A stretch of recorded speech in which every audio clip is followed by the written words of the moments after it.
Anda kembali menyaksikan Business Talk, saudara. Kita lanjutkan diskusi kita tadi dengan Menteri Koperasi dan UMKM. Pak Menteri, tadi ada masalah soal akses modal dan juga jangkauan teknologi. Bagaimana pemerintah langkah konkret untuk menyelesaikan masalah ini agar yang tadi ya, yang punya usaha punya jangkauan modal, kemudian soal teknologi juga begitu, kita merata?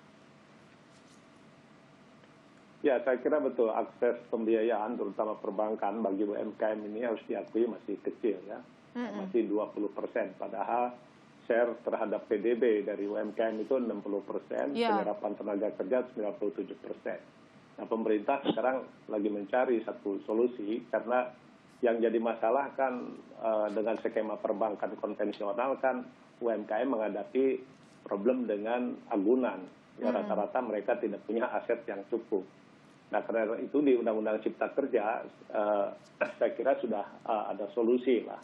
Ya, jadi nanti bukan lagi aset, tapi misalnya surat perintah kerja itu sudah dijadikan dalam tanda petik untuk mengakses modal. Dan saya kira cukup bagus, OJK sudah mengeluarkan satu model pembiayaan di mana surat perintah kerja ya, itu bisa dipakai untuk underlying, untuk rising pembiayaan di pasar modal. Saya kira ini sejalan dengan Undang-Undang Cipta Kerja. Apalagi nanti kan pemerintah juga 40% belanja KL dan juga BUMN ini kan akan diberikan untuk UMKM. Nah, jadi SPK dari BUMN, dari ini dan tahun ini lebih 300 triliun. Tadi saya sudah bicara dengan Pak Roni. Ini juga potensial. Nah, bagi yang baik, nah ini kami saya kira tahun ini kita akan bantu dengan hibah modal kerja. Mungkin Pak Presiden akan sendiri. Ya. Oke, ada hibah modal kerja, ada Undang-Undang Cipta Kerja, semua sudah tertulis aturannya, kita tinggal tunggu realisasinya begitu. Dan Pak Ihsan, dari catatan Anda bagaimana soal ketimpangan di lapangan? Apa yang sebenarnya dibutuhkan oleh UMKM soal akses modal? Begini ya, memang kalau dari sisi teori kita, apalagi OJK telah menetapkan bahwa surat perintah kerja bisa menjadikan modal atau agunan, itu memang masih tanda tanya bagi kita. Kita menyambut baik kebijakan tersebut, tetapi memang masih tanda tanya. Karena biasanya pemerintah adalah fiskal. Ya, fiskal itu berarti yang mengeluarkan uang. Tetapi bank itu memang moneter, dia punya peraturan sendiri. Maka contoh misalnya bahwa kebijakan pemerintah yang 25 juta tidak menggunakan agunan, tetapi tetap dalam praktiknya bank semuanya minta agunan minimal, misalnya BPKB motor dan seterusnya. Jadi saya kira bagus sekali kebijakan pemerintah dalam hal ini bahwa SPK kerja bisa digunakan sebagai agunan, tetapi memang harus dikawal pengawalannya Pak, atau pengawasannya oleh pemerintah sendiri. Bahwa apakah demikian penerapannya atau bagaimana. Itu yang pertama. Yang kedua, terhadap akses modal kerja terkait yang kita evaluasi, misalnya PEN yang melalui perbankan, saya kira kurang tepat ya di tahun 2020. Kenapa? Karena itu sama dengan program KUR, tumpang tindih dengan program KUR. Padahal kita sudah punya, sebelumnya program KUR sudah ada, terus ini ada PEN.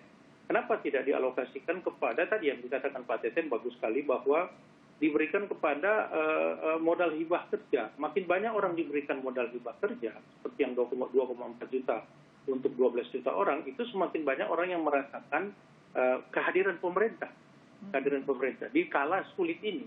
Makanya kami mengusulkan kepada pemerintah untuk di tahun 2021 ini kurangi dari sisi porsi perbankan, tetapi dari sisi modal kerja untuk ditambah kepada modal hibah kerja.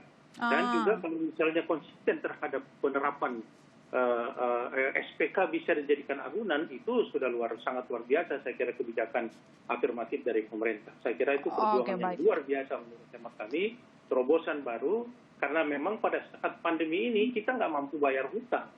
Makanya ada POJK 11 bulan Maret itu. Kita minta restrukturisasi. Tapi kalau kita mau menambah utang kan diminta lagi agunan yang baru kan begitu. Padahal itu sudah tidak mampu kan. Nah, dengan adanya bantuan-bantuan ini, kebijakan-kebijakan dari pemerintah, saya kira sangat baik. Tinggal nanti penerapannya kita kawal bersama, ya, kita ngawasi bersama. Mudah-mudahan konsisten dengan apa yang diperintahkan oleh pemerintah terhadap perbankan. Karena beda, biasanya moneter sama fiskal itu pasti berbeda penerapannya. Ya. Oke, baik. Mbak Titis, kalau dari kacamata redaksional melihat adanya ketimpangan akses modal, kemudian juga teknologi, artinya kan tampaknya untuk membangkitkan ekonomi ini agak pincang gitu, nggak seimbang begitu. Belum sejalan. Gitu belum sejalan, bagaimana tuh? Nah, kalau kita melihat tadi, betul yang disampaikan oleh Pak Iksan, bahwa sebetulnya praktek di lapangan, ini masalah praktek di lapangan, aturan sebaik apapun jika tanpa pengawasan di lapangan, itu pasti akan terjadi ketimpangan. Tadi dibilang Pak Iksan bahwa moneter dan fiskal itu suka berjalan sendiri-sendiri. Pada dasarnya mereka sebetulnya berirama. Harusnya bersinergi gitu lah ya. Sinerginya sebenarnya sudah ada. Ini masalah penerapan di lapangan. Lagi-lagi soal pengawasan bagaimana supaya masalah ketimpangan modal di perbankan yang dimintakan agunan, kemudian SPK bisa dijadikan agunan, itu sudah ada perintah dari pemerintah, sudah ada aturannya, tapi prakteknya tetap ada permintaan BPKP di lapangan, kemudian ada permintaan jaminan berupa rumah, sertifikat rumah. Ini kemudian menyulitkan. Tadi juga disebutkan bahwa KUR dan juga PEN itu ada tumpang tindih. Sangat mungkin di lapangan, lagi-lagi di lapangan adalah prakteknya itu orang yang sudah mendapatkan KUR, usaha kecil yang sudah mendapatkan KUR juga mendapatkan PEN. Dua-duanya ini bisa menjadi ancaman serius, bisa menjadi kredit bermasalah ke depan karena tadi kemampuan UMKM untuk mencicilnya tidak ada. Nah, lagi-lagi soal pengawasan, ini yang harus diselesaikan oleh pemerintah supaya menerapkan tepat sasaran. Siapa yang dibantu UMKM-nya dan kemudian siapa yang berhak mendapatkan PEN. Supaya tidak terjadi timpang tindih dan akselerasinya merata ke seluruh UMKM yang ada di Indonesia. Lagi-lagi kita ngomongin soal data. Basic dari segala sesuatu, dari program selalu data gitu.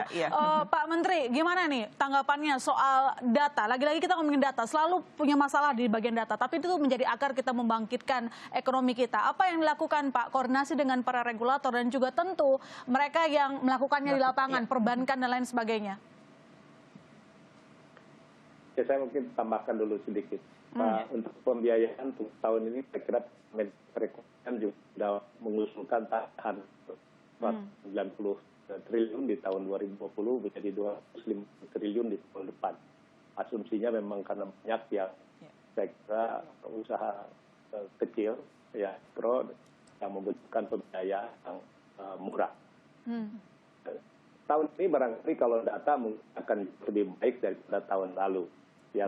Contoh saja di Kementerian Koperasi kami di awal nggak ada data sama sekali. Tapi sekarang kami sudah ada data sekitar 28 jutaan lah. Ini dari teman-temannya Pak Isan. Dan ini saya kira bekal yang bagus. Jadi kami ingin begini, yang dulu misalnya sudah menerima hibah modal kerja, ini didorong untuk terhubung ke KUR super mikro. Nanti bunganya juga mungkin lebih rendah. Kemarin kita bahas 3% lah. Nah, yang belum, karena ini masih banyak ya, kan kemarin kita baru kasih 12 juta. Nah, yang mengajukan ke saya ada 28 juta. Ini yang tahun ini kasihkan kepada yang belum. Sehingga dengan target ini, dengan selain kita ingin memberikan modal kerja, tapi mereka juga menjadi terhubung ke pembiayaan perbankan. Nah, ini kan saya kira fondasi yang kita harus bangun, karena studi manapun UMKM yang sudah terhubung ke lembaga perbankan dan perpajakan ini punya potensi untuk mengembangkan kewirausahaannya. Saya kira itu, Pak Ihsan, tadi disebutkan soal data ini. Ini singkat saja Pak Ihsan, apa yang bisa mungkin dibantu oleh Asosiasi UMKM untuk menyempurnakan data yang sudah dicicil sekarang? Kalau kami dari asosiasi, pada seluruh anggota kami di seluruh Indonesia, kami minta supaya ikut dalam program ini. Kenapa? Karena program ini, program pendataan ini, contoh misalnya dengan 2,4 juta untuk 12 juta.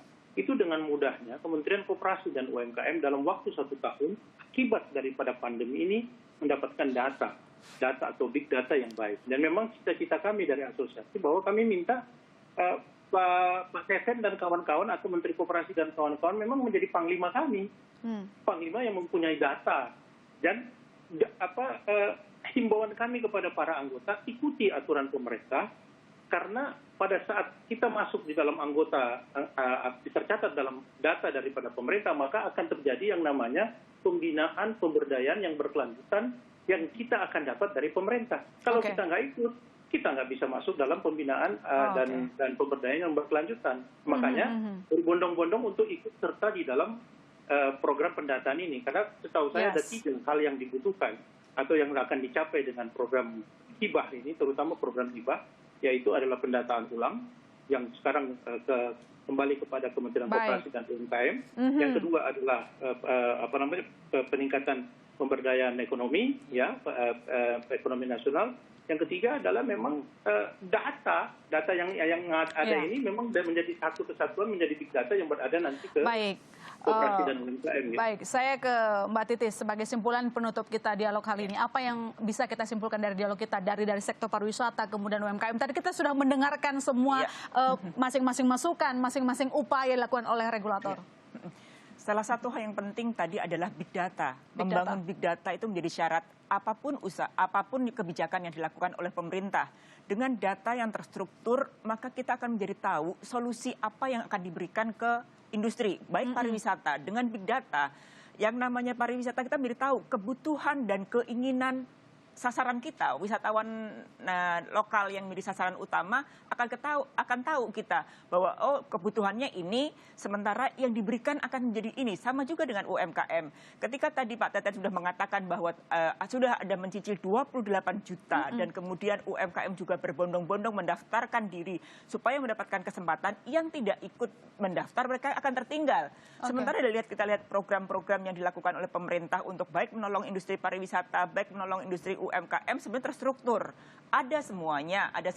Bisa ikut PEN, bisa ikut KUR, ada modal yang hibah. Dan kemudian terus diciptakan oleh pemerintah untuk membangkitkan 2 sektor ini, pariwisata dan UMKM yang ada di dalamnya. Nah, ini harus dimanfaatkan supaya apa? Supaya ekonomi kita itu bangkit. Yang tadi yang dibilang Pak Teten, 97% itu tenaga kerja disumbang oleh sektor UMKM, sementara sisanya baru industri-industri besar. Disinilah tumpuan ekonomi yang bisa digerakkan dari UMKM lebih dahulu, dan baru kemudian industri besar akan menjadi pendorong yang lebih ketika ada demand dari sektor UMKM itu. Oke, baik. Semoga pesan ini dapat ditangkap oleh semua sektor tentu saja, dan semua didengarkan juga oleh para regulator. Kita sudah berdiskusi malam ini sangat komplit, cuman waktu kita terbatas. Terima kasih Mbak Titis, terima kasih Pak Menteri, Pak Iksan telah bergabung di Bisnis Talk. Selamat malam. Terima kasih Pak Menteri. Terima kasih Pak Teten. Ya, dengan demikian saudara, saya menutup Bisnis Talk malam ini. Saya masih Tarigan. Sampai jumpa minggu depan.